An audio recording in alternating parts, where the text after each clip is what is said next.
সুপ্রিয় ছাত্রছাত্রী ভাই ও বোনেরা, আসসালামু আলাইকুম। আশা করি আপনারা সবাই ভালো আছেন, সুস্থ আছেন এবং ভালো থেকে আপনাদের লেখাপড়ার কার্যক্রম চালিয়ে যাচ্ছেন।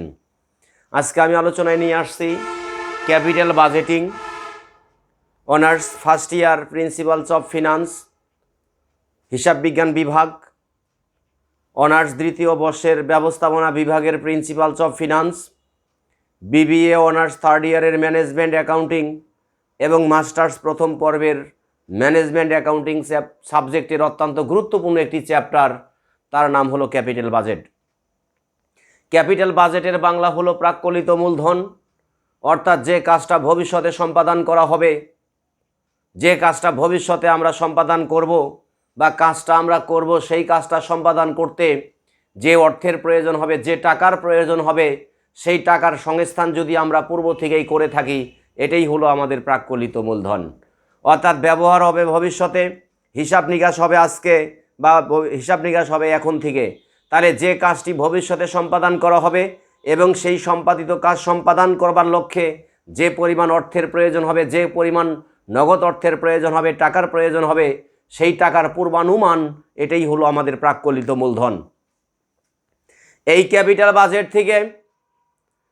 ক্যাপিটাল বাজেট থেকে আমাদের যে সমস্ত বিষয়গুলো করণীয়, মনে রাখবেন ক্যাপিটাল বাজেট থেকে সর্বসাকুল্যে আমাদের 10টি আইটেম করতে হয়, 10টি বিষয় আমাদের করতে হয়। সেই 10টি বিষয়ের মধ্যে প্রথমটি পে ব্যাক পিরিয়ড, যাকে সংক্ষেপে আমরা পিবিপি বলে থাকি। 2 নাম্বার পে ব্যাক রিসিপ্রোকাল, যাকে আমরা সংক্ষেপে পিবিআর বলে থাকি। 3 number surplus life time. 4 number average rate of return, যাকে সংক্ষেপে আমরা ARR বলে থাকি। 5 নাম্বার রিটার্ন অন ইনভেস্টমেন্ট, যাকে আমরা ROI বলে থাকি। 6 নাম্বার নেট প্রেজেন্ট ভ্যালু, যার সংক্ষিপ্ত নাম হলো NPV। 7 নাম্বার প্রফিটাবিলিটিস ইন্ডেক্স, যাকে বলা হয় PI। 8 নাম্বার নেট প্রফিটাবিলিটিস ইন্ডেক্স, যাকে বলা হয় NPI। 9 number present value payback period অথবা ডিসকাউন্টিং পেব্যাক পিরিয়ড। এই প্রেজেন্ট ভ্যালু পেব্যাক পিরিয়ড যে কথা, ডিসকাউন্টিং পেব্যাক পিরিয়ড কিন্তু একই কথা। মনে রাখবেন, প্রেজেন্ট ভ্যালু পেব্যাক পিরিয়ড যে কথা, ডিসকাউন্টিং পেব্যাক পিরিয়ড একই কথা, যাকে সংক্ষেপে পি ফুল স্টপ পিভিপি দ্বারা প্রকাশ করা হয় বন্ধুরা। 10 নাম্বার এবং final number internal rate of return, অর্থাৎ অভ্যন্তরীণ উপার্জনের হার। তাহলে আমরা প্রথম স্টেজে দেখে নিয়েছি যে ক্যাপিটাল বাজেট করতে হবে। ক্যাপিটাল বাজেট গুরুত্বপূর্ণ একটি বিষয়। ক্যাপিটাল বাজেটের ভিতর থেকে আমরা মূলত সাকুল্যে 10টি জিনিস ফাইন্ড আউট করব। তবে প্রতিটি অঙ্গেই যে 10টি আইটেম করতে হবে তা কিন্তু নয়। পরীক্ষার প্রশ্নগুলো বিশ্লেষণ করে দেখা গিয়েছে 1টি, 2টি, 3টি, 4টির মধ্যেই সীমাবদ্ধ থাকে। অর্থাৎ 1টি আইটেম আসে, 2টি আইটেম আসে বা 3টি আইটেম আসে বা 4টি আইটেম আসে, কিন্তু কখনোই 10টি আইটেম একযোগে আসছে এমন অঙ্ক খুঁজে পাওয়া যায়নি। তার মানে আমরা ধরে নিতে পারি যে এখান থেকে 2 থেকে 3টি রিকোয়ারমেন্ট আমাদেরকে করতে বলা হবে। যে 2-3টি রিকোয়ারমেন্ট আমাদেরকে করতে বলা হবে, আমরা শুধুমাত্র সেই রিকোয়ারমেন্টগুলোই আমরা করব, অন্য কোনো রিকোয়ারমেন্ট আমাদের করার দরকার নাই। যেটা আমাদের প্রশ্নে চাবে সেটাই শুধুমাত্র আমরা পরীক্ষার খাতায় উপস্থাপন করব। তাহলে সর্বপ্রথম আমি লিখে দিয়েছি আপনাকে পে ব্যাক পিরিয়ড, যাকে সংক্ষেপে পিভিপি বলা হয়। তাহলে পিভিপির সূত্রগুলোর দিকে একটু খেয়াল করেন। প্রশ্নে থাকা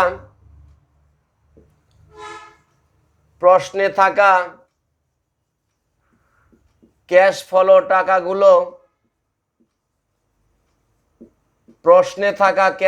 টাকাগুলো যদি সকল বছরে সমান হয়, অর্থাৎ প্রশ্নে যে সাল থাকবে আমাদের 5-7টি সাল থাকবে বা 4-5টি সাল দেওয়া থাকবে, ইয়ার দেওয়া থাকবে, তাদের ক্যাশ ফ্লো টাকাগুলো প্রশ্নে অবধারিত দেওয়া থাকবে। সেই ক্ষেত্রে মনে রাখতে হবে, যদি ক্যাশ ফ্লো টাকাগুলো পরস্পর সকল বছরেই সমান হয়, তবে সূত্রটি হচ্ছে আমাদের পিবিপি, উপরে হলো আমাদের এনসিও, নিচে হবে আমাদের এনসিবি। প্রশ্নে থাকা ক্যাশ ফ্লো টাকাগুলো যদি সকল বছরে সমান হয়, তখন তার সূত্র হয় পিবিপি সমান সমান এনসিও ডিভাইডেড বাই এনসিবি। আমি সেকেন্ড স্টেপে লিখতেছি, প্রশ্নে থাকা ক্যাশ ফ্লো টাকাগুলো, প্রশ্নে থাকা ক্যাশ ফ্লো টাকাগুলো যদি সকল বছরে অসমান হয়, সকল বছরে অসমান হয়, তাহলে প্রথমটা ছিল সকল বছরে সমান হয় এবং পরের বার হলো সকল বছরে অসমান হয়। অর্থাৎ প্রশ্নে যে কয়টি সাল দেওয়া থাকবে, ইয়ার দেওয়া থাকবে, প্রত্যেক বছর টাকাগুলো সমান থাকবে না, বরং অসমান থাকবে। যখন সকল বছরে টাকা সমান থাকে তখন এক সূত্র, যখন সকল বছরে টাকা অসমান থাকে তখন আরেক সূত্র। আমি সেকেন্ড স্টেপটা লিখে দিয়েছি, প্রশ্নে থাকা ক্যাশ ফ্লো টাকাগুলো যদি সকল বছরে অসমান হয় তখন তার সূত্র পিভিপি সমান সমান এ প্লাস ছোট্ট করে লম্বা টান উপরে এনসিও মাইনাস সি, নিচে ক্যাপিটাল লেটারের ডি। তাহলে এ প্লাস লম্বা টান উপরে এনসিও মাইনাস সি, নিচে হলো ডি। এখন আমাকে জানতে হবে যে এখানে কোন বিষয়টি কি ছিল। সংক্ষিপ্ত নাম লিখে দিয়েছি, সেই সংক্ষিপ্ত নামের পুরা নামটি আমাদের কি সেটি আপনাদেরকে জানতে হবে। এখানে এনসিও সমান সমান নিট ক্যাশ আউটলে, এটাকে বলা হয় নিট ক্যাশ আউটলে। আবার এটাকেই অপর নাম হলো কস্ট অফ অ্যাসেটস, অর্থাৎ সম্পদের মূল্য। তাহলে আমরা এখান থেকে বুঝতে পারি সম্পদের মূল্য যে কথা, নিট ক্যাশ আউটলে কিন্তু একই কথা। এনসিবি সমান সমান net cash benefits, net cash benefits অবলিং সেভিংস মানি। প্রশ্নে আমাদের যে কোনো একটি করে শব্দ এখানে উল্লেখ থাকবে। এনসিওটা হলো নিট ক্যাশ আউটলে অথবা কস্ট অফ অ্যাসেটস, এনসিবিটা হলো নিট ক্যাশ বেনিফিটস অবলিক সেভিংস মানি। অঙ্কের প্রাপ্তে যে তথ্যগুলো থাকবে সেই তথ্যের ভিতরে যে কথাটা দেওয়া থাকবে সেই কথাটা আপনাকে এখানে লিখতে হবে। এ সমান সমান এজুমিং ইয়ার, এ সমান সমান এজুমিং ইয়ার।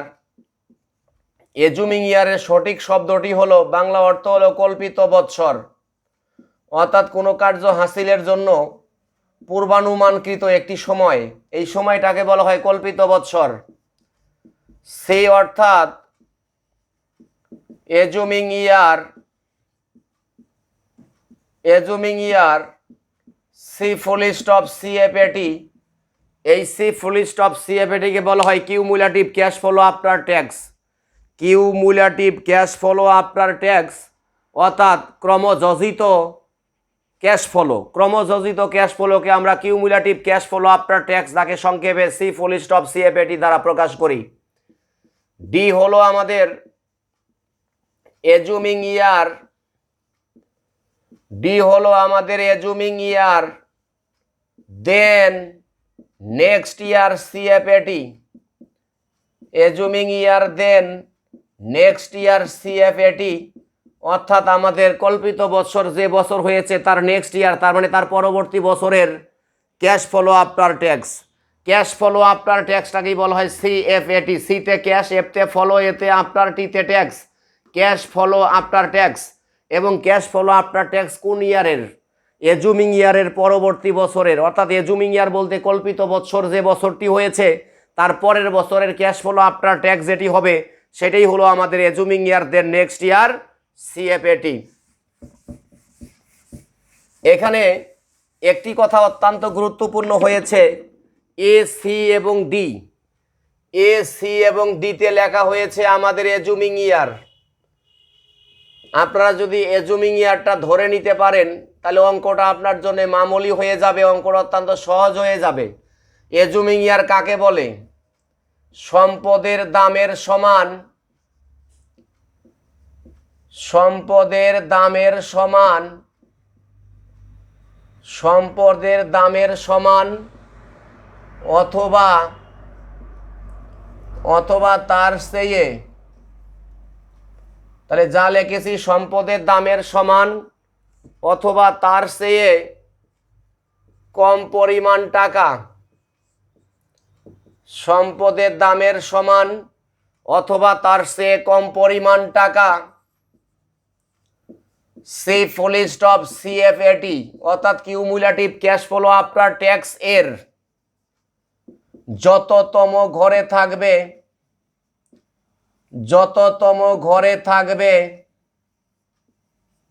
তততম ইয়ার মানটিকে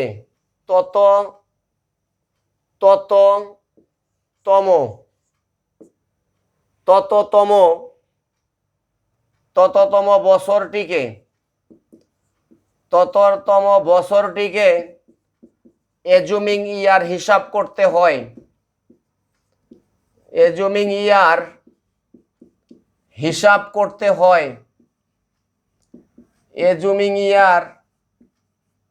করতে হয়। তাহলে যে বিষয়টি অত্যন্ত গুরুত্বপূর্ণ তা হলো যে সম্পদের দামের সমান আমাকে আগে খুঁজতে হবে, অর্থাৎ সম্পদের দামের সমান অথবা তার চেয়ে কম পরিমাণ টাকা, অর্থাৎ প্রথমে খুঁজতে হবে সম্পদের দামের সমান। যদি সম্পদের দামের সমান থাকে তাহলে সেটাই হবে এজুমিং ইয়ার, আর সম্পদের দামের যদি সমান না হয় তাহলে তার চেয়ে কম পরিমাণ যে অর্থটা আমাদের কিউমুলেটিভ ক্যাশ ফ্লো আফটার ট্যাক্সের ঘরে থাকবে এবং যততম ইয়ারের ঘরে সেই মানটি থাকবে তততম ইয়ারকেই আমরা কি বলবো, এজুমিং ইয়ার হিসাব আমরা করব। তাহলে এজুমিং ইয়ার যদি আপনি ধরতে পারেন তাহলে ওইখান থেকে এ সি এবং ডি এই মান তিনটি পেলেই তো আমাদের পিভিপি করতে আর কোনো বাধা থাকে না। আমি সেকেন্ড স্টেপে যাচ্ছি আপনাদেরকে নিয়ে, পিবিআর, যার ফুল নাম আমি পে ব্যাক রিসিপ্রোকাল লিখে দিয়েছি প্রথমেই। আর পে ব্যাক রিসিপ্রোকালের সূত্র হবে উপরে 1 ডিভাইডেড বাই পিভিপি শেষে ইন্টু 100। তারপরে আসতেছেন আপনি সারপ্লাস লাইফ অতিরিক্ত সময়কাল। তাহলে সারপ্লাস লাইফের সূত্রটি হলো, সারপ্লাস লাইফের সূত্র হবে আমাদের total number of year minus PBP time.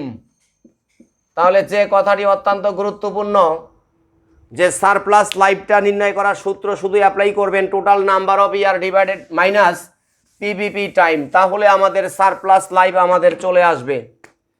তারপরের বিষয়বস্তুটি ছিল আমাদের ARR অ্যান্ড ROI, দুইটা যেহেতু সমগোত্রীয় এই কারণে আমি দুইটি একসাথে রেখেছি। ARR এর অরিজিনাল সূত্রটা হলো আমাদের উপরে হবে আমাদের অ্যাভারেজ EAT,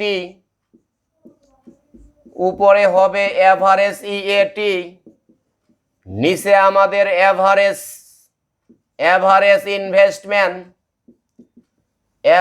ইনভেস্টমেন্ট শেষে ইন্টু 100।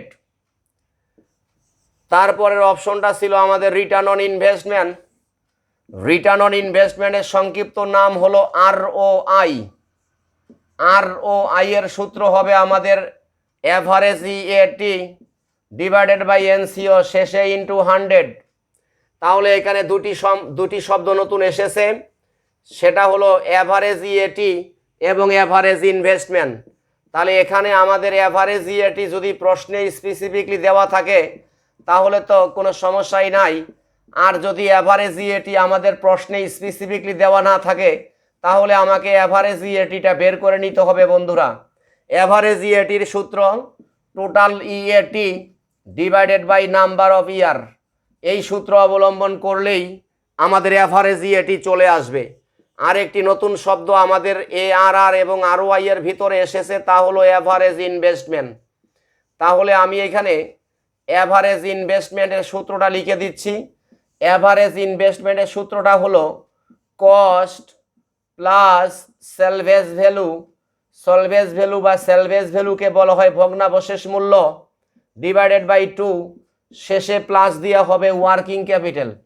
তবে যদি সেখানে ওয়ার্কিং ক্যাপিটাল থাকে শেষে প্লাস দিয়ে আপনি ওয়ার্কিং ক্যাপিটাল বসাবেন, আর যদি ওয়ার্কিং ক্যাপিটাল না থাকে তাহলে অ্যাভারেজ ইনভেস্টমেন্টের সূত্রটি দাঁড়াবে cost plus salvage value divided by 2। আমি আপনাদের নিয়ে যাচ্ছি পরবর্তী স্টেপে। পরবর্তী স্টেপটি হলো আমাদের net present value, profitabilities index এবং নিট প্রফিটাবিলিটিস ইন্ডেক্স সমগোত্রীয় হওয়ার কারণে আমি একসাথে লিখে দিচ্ছি। তাহলে এনপিভি, পিআই এবং এনপিআই সমগোত্রীয় হওয়ার কারণে আমি একসাথে রেখেছি। এনপিভিটা হলো net present value, net present ভ্যালুর সূত্র হলো টোটাল পিভি মাইনাস এনসিও। তারপরে পিআই, পিআইটাকে বলা হয় প্রফিটাবিলিটিস ইন্ডেক্স, প্রফিটাবিলিটিস ইন্ডেক্সের সূত্র total PV divided by NCO শেষে ইন্টু 100। তারপরে আসবে নিট প্রফিটাবিলিটিস ইন্ডেক্স, এর সূত্র হবে আমাদের প্রফিটাবিলিটিস ইন্ডেক্স মাইনাস 100%। তাহলে এই সমগোত্রীয় তিনটি সূত্র আমাদের এনপিভি, এনপিভির সূত্র হলো আমাদের টোটাল পিভি মাইনাস এনসিও, আর পিআই এর সূত্র হলো আমাদের total PV divided by NCO শেষে গুণন 100। এনপিভির সূত্র হলো, এনপিআই এর সূত্র হলো পিআই মাইনাস 100%। তাহলে এখানে টোটাল পিভি দুই জায়গায় ব্যবহার হয়েছে। মনে রাখবেন প্রশ্নে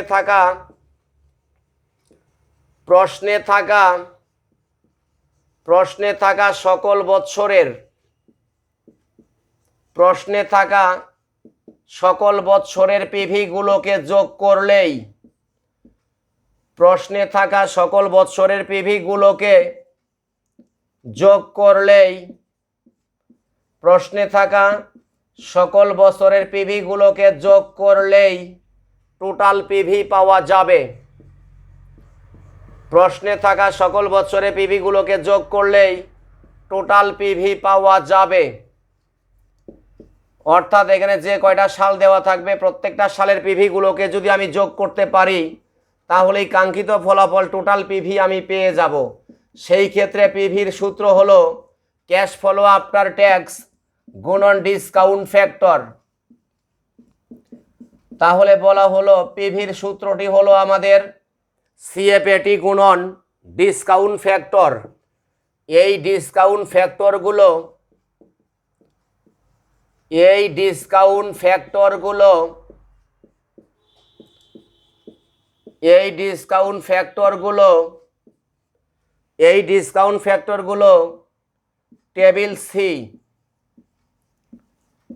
টেবিল সি দেখে দেখে লিখতে হবে। টেবিল সি কোথায় পাবো? টেবিল সি আমাদের বইয়ের শেষ প্রান্তে 4টি টেবিল দেওয়া হয়েছে। সেই 4টা টেবিলের নাম, একটা টেবিল এ, একটা টেবিল বি, একটা টেবিল সি এবং একটা টেবিল ডি। তার মধ্য থেকে সি টেবিল দেখে দেখে আমাদের এই ডিসকাউন্ট ফ্যাক্টরের মানগুলো লিখতে হবে। অনেক সময় প্রশ্নে দেওয়াই থাকে ডিসকাউন্ট ফ্যাক্টর বা পিভি ফ্যাক্টরের মানগুলো।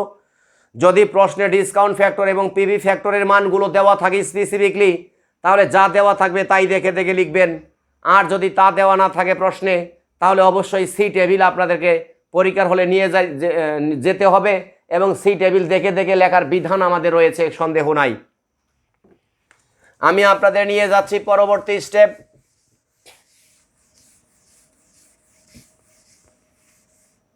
পরবর্তী স্টেপটি আমাদের discounting payback period. Discounting payback period, এটাকে বলা হয় ডিসকাউন্টিং পেব্যাক পিরিয়ড অথবা বলা হয় প্রেজেন্ট ভ্যালু পেব্যাক পিরিয়ড।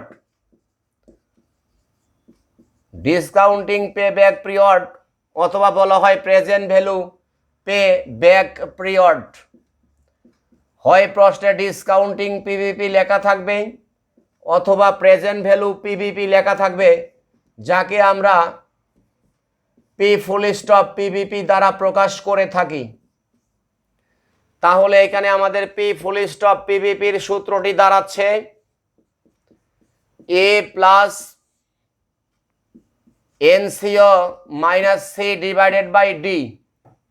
এর ব্যাখ্যাটা আমরা সাইটে লিখতে পারি।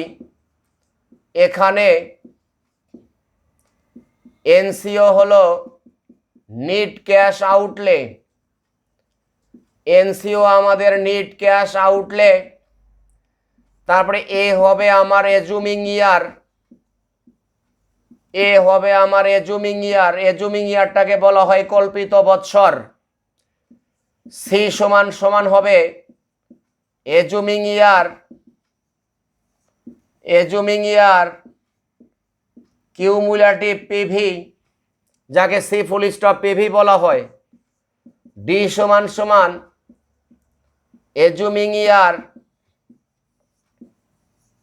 এজুমিং year then, assuming year then next year CF, next year PV. অর্থাৎ এজুমিং ইয়ার আমাদের যে বছরটি হবে সে বছরের পরবর্তী যে বছরটি থাকবে সেই বছরের পিভিটাই আমাদের এখানে ডি অর্থে মূল্যায়ন করা হবে বন্ধুরা।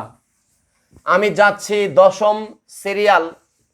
যে দশম সিরিয়ালটি হলো আমাদের ইন্টারনাল রেট অফ রিটার্ন, অর্থাৎ আইআরআর।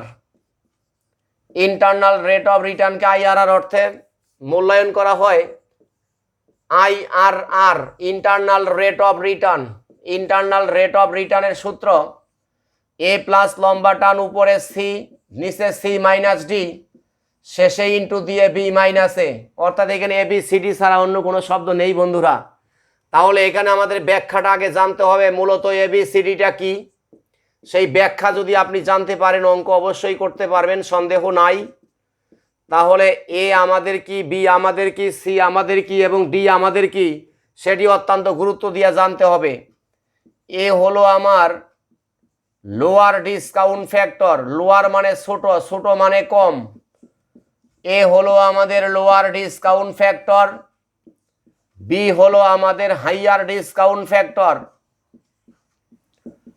এ হলো আমাদের লোয়ার ডিসকাউন্ট ফ্যাক্টর, বি হলো আমাদের হাইয়ার ডিসকাউন্ট ফ্যাক্টর, সি হলো আমার lower discount factor NPV, C হলো আমাদের লোয়ার ডিসকাউন্ট ফ্যাক্টর এনপিভি, আর ডি হবে আমাদের higher discount factor NPV, higher discount factor, higher discount factor NPV. এখানে দুইটা এনপিভিতেই একই সূত্র ইউজ করা হবে, তা হলো টোটাল পিভি মাইনাস এনসিও। অর্থাৎ প্রত্যেক বছরের পিভিগুলোকে যোগ করলেই আমাদের টোটাল পিভি পাওয়া যাবে, এবং এই টোটাল পিভি থেকে যদি আমি এনসিওটা বাদ দিতে পারি তাহলে নিট প্রেজেন্ট ভ্যালু আমরা পেয়ে যাব বন্ধুরা। তাহলে আজকে আমি আপনাদের সংক্ষিপ্ত পরিভাষায় ক্যাপিটাল বাজেটিং থেকে আলোচনা করেছি, ক্যাপিটাল বাজেটিংয়ের ফর্মুলাগুলো নিয়ে আলোচনা করেছি। এরপরে আরও আমি আপনাদের গুরুত্বপূর্ণ তথ্যগুলো প্রদান করব। গুরুত্বপূর্ণ তথ্যগুলো প্রদান করার পরে আমি গুরুত্বপূর্ণ সালভিত্তিক অঙ্কগুলোকে সুন্দরভাবে সহজ সাবলীনভাবে উপস্থাপন করে আপনাদের বুঝিয়ে দেওয়ার চেষ্টা করব। ততক্ষণ আপনারা আমার চ্যানেলের সাথে থাকুন, অ্যাকাউন্টিং কেয়ার বাই বেলাল স্যারের চ্যানেলে থাকুন এবং নিজেরা প্রিপারেশন নিন, পরীক্ষার জন্য প্রিপারেশন নিন এবং ভালো ফলাফল অর্জন করুন। এই আশাবাদ রেখেই বিদায় নিচ্ছি ক্যাপিটাল বাজেটিংয়ের পর্ব থেকে। আল্লাহ হাফেজ।